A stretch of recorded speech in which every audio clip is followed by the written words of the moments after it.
ഇന്നത്തെ റെസിപ്പി എളുപ്പത്തിൽ ചെയ്തെടുക്കാൻ പറ്റിയ തേങ്ങ അരച്ചുള്ള മീൻകറിയാണ്. ചെറിയ മീനിലോ വലിയ മീനിലോ ഏത് ടൈപ്പ് മീനിലും ഇതേ രീതിയിൽ തയ്യാറാക്കാം. തേങ്ങ അരച്ചും അരയ്ക്കാതെയും തക്കാളി ചേർത്തും ചേർക്കാതെയും ഒക്കെയുള്ള റെസിപ്പീസ് ചാനൽ അപ്ലോഡ് ചെയ്തിട്ടുണ്ട്. മുളകിട്ട മീൻകറിയുടെയും മീൻ പുരട്ടിൻ്റെയും ഒക്കെ റെസിപ്പീസ് ഉണ്ട്. ഞാനിവിടെ അളവുകൾ കൃത്യമായിട്ട് പറഞ്ഞു തരുന്നുണ്ട്. അപ്പോൾ സ്കിപ്പ് ചെയ്യാതെ ഒന്ന് കണ്ടിട്ട് ഇതുപോലെ ട്രൈ ചെയ്ത് നോക്കുക. ഇതിനെ എങ്ങനെയാണ് തയ്യാറാക്കുന്നതെന്ന് നോക്കാം. ഇനി ആദ്യമേ ഇതിനുള്ള അരപ്പ് തയ്യാറാക്കി വെക്കാൻ ഞാനിവിടെ 1 കപ്പ് തിരുമ്മിയ തേങ്ങ, എടുക്കുന്ന മീനിനനുസരിച്ചാണ് തേങ്ങ എടുത്തിട്ടുള്ളത്. ഇനി ഇതിലോട്ട് 2.5 ടേബിൾ സ്പൂൺ മുളക് പൊടി ചേർക്കുകയാണ്. നല്ല എരിവുള്ള മുളക് പൊടിയാണെങ്കിൽ 2 ടേബിൾ സ്പൂൺ ചേർത്താലും മതി. ഇത് മിതമായിട്ടുള്ള എരിവേ ഉള്ളൂ. ഇനി 1 ടേബിൾ സ്പൂൺ മല്ലിപ്പൊടി ചേർക്കുക. 1/2 സ്പൂൺ മഞ്ഞൾപ്പൊടി കൂടി ചേർക്കുക. കൂടെ കറിവേപ്പില ചേർക്കുക. വലിയ കറിവേപ്പിലയാണെങ്കിൽ 2-3 മാത്രം ചേർക്കുക. ഇത് ചെറിയ കറിവേപ്പിലയാണ്. ഇനി അരയാൻ പാകത്തിന് വെള്ളം ഒഴിച്ച് ഏകദേശം ഒരു 3/4 ഗ്ലാസ്സോളം ഞാൻ വെള്ളം ഒഴിക്കുന്നുണ്ട്. നല്ലവണ്ണം അരച്ചെടുക്കണം. ഇതുപോലെ നന്നായിട്ട് അരച്ചെടുക്കണം. അപ്പോഴാണ് നല്ല കുറുകിയ ചാറ് കിട്ടും. ഇല്ലെങ്കിൽ ഒരുമാതിരി പിരിഞ്ഞ പോലെ ഇരിക്കും മീൻ ചാറ്. ഇനി മീൻകറിയാണല്ലോ, ചട്ടി വെച്ചിട്ടുണ്ട്. വെളിച്ചെണ്ണ തന്നെ ഒഴിക്കുക. ഇനി ഇതിലോട്ട് 1/2 സ്പൂൺ കടുക് ചേർത്തിട്ടുണ്ട്. കടുക് ഒന്ന് പൊട്ടി വന്നതിന് ശേഷം തീ അല്പം കുറച്ച് വയ്ക്കുക. അതിന് ശേഷം 1/2 സ്പൂണിന് ഒരല്പം കുറവായിട്ട് ഉലുവ ചേർക്കുക. കൂടെ തന്നെ കുറച്ചേറെ വറ്റൽമുളക് കൂടെ ചേർക്കുക. 1 ടേബിൾ സ്പൂൺ ഇഞ്ചി കൊത്തിയരിഞ്ഞത്, ഒരു 7-8 വെളുത്തുള്ളി ചതച്ചെടുത്തുകൂടെ ചേർക്കുക. എളുപ്പത്തിൽ പണി തീരാനായിട്ട് ഇഞ്ചി വെളുത്തുള്ളി പേസ്റ്റ് ചേർക്കരുത്, ഇങ്ങനെ തന്നെ ചേർക്കുക. ഇതിപ്പോൾ ഒരു 15 സെക്കൻഡോളം ആയിട്ടുണ്ട്. കുറച്ചുകൂടി മൂത്ത് വരാനായിട്ടുണ്ട്. ഇനി ചെറുള്ളി ചേർക്കുക. ഒരു 1/4 കപ്പോളം ചെറുള്ളി എടുത്തിട്ടുണ്ട്. ഒരു പച്ചമുളക്, നല്ല വലിപ്പമുള്ള ഒരു പച്ചമുളക് ആയത് കാരണം ഒരെണ്ണം ചേർത്ത്, ഇല്ലെങ്കിൽ 1-2 ചേർക്കാം.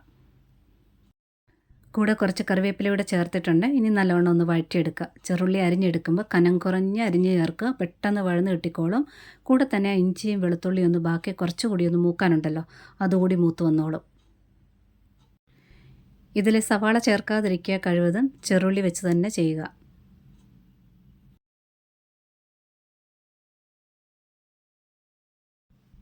ഇതിപ്പോൾ പാകത്തിന് മൂത്ത് വന്നിട്ടുണ്ട്. പെട്ടെന്നായിക്കോളും.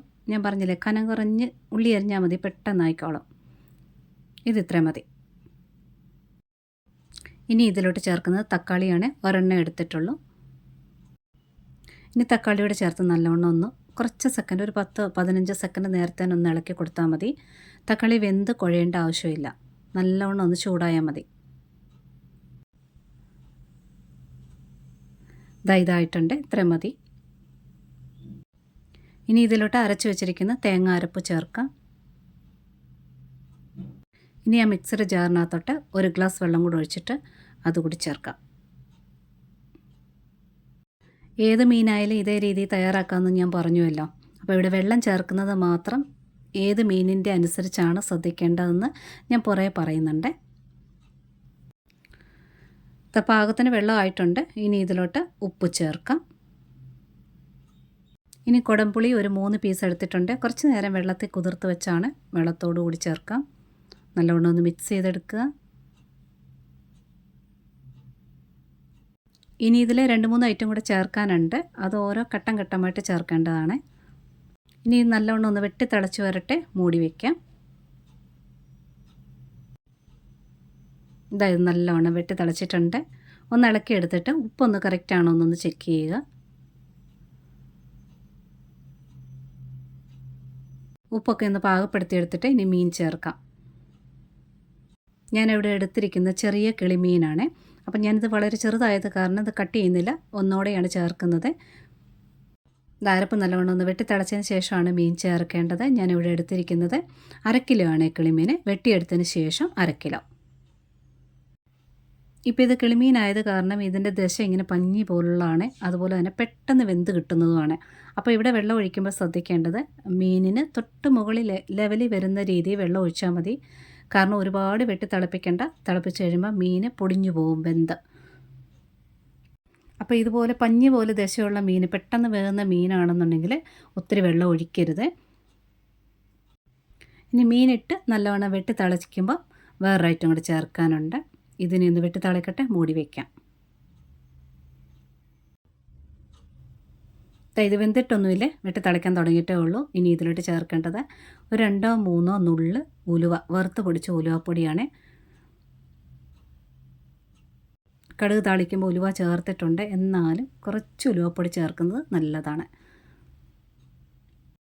ഇനി ഇത് കുത്തി ഇളക്കണ്ട, ഇതുപോലെ ഒന്ന് ചുറ്റിച്ചു കൊടുത്താൽ മതി. അപ്പോൾ ഇതാ പെട്ടെന്ന് വെന്ത് കിട്ടിക്കോളും കിളിമീനായത് കാരണം. അതുകൊണ്ട് ചാറ് കുറച്ചൊന്ന് വറ്റിക്കോട്ടെ, അതുകൊണ്ട് കംപ്ലീറ്റ് ആയിട്ട് മൂടി വെക്കുന്നില്ല. ഇതാ ഇതുപോലെ പാതി ഒന്ന് മൂടി വെച്ച് വെട്ടിത്തിളച്ചതിന് ശേഷം തീ കുറച്ച് വെച്ചാൽ മതി. ഒരു 10 മിനിറ്റ് നേരത്തിനുള്ളിൽ ഇത് വെന്ത് കിട്ടിക്കോളും. ഇതിപ്പോൾ എന്താ മീൻ ഉടയാതെ വെന്ത് വന്നിട്ടുണ്ട്, കുറച്ച് വറ്റി വന്നിട്ടുണ്ട്. അപ്പോൾ ചട്ടിയിലിരുന്നിരുന്ന് കുറച്ചുകൂടി ചാറ് വറ്റും. അപ്പോൾ പാകത്തിന് ചാറ് കുറുകി കിട്ടുകയും ചെയ്യും. ഇനി ഗ്യാസ് ഓഫ് ചെയ്യുന്നതിന് തൊട്ട് മുമ്പായിട്ട് ചേർക്കേണ്ടത് 1 സ്പൂൺ വെളിച്ചെണ്ണ, കൂടെ തന്നെ ഒട്ടും നനവില്ലാതെ കുറച്ച് കറിവേപ്പില കൂടെ ചേർക്കുക.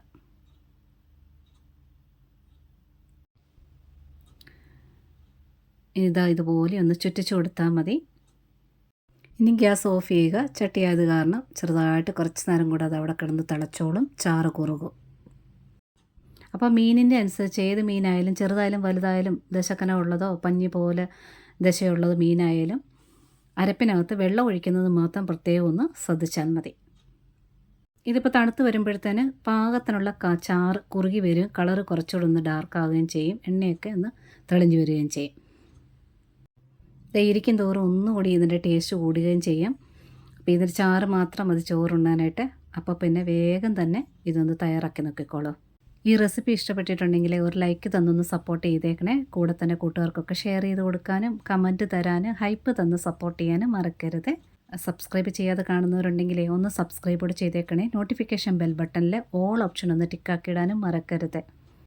അപ്പോഴാണ് ഞാനിടുന്ന വീഡിയോയുടെ നോട്ടിഫിക്കേഷൻ നിങ്ങൾക്ക് വേഗം എത്തിച്ചേരുക.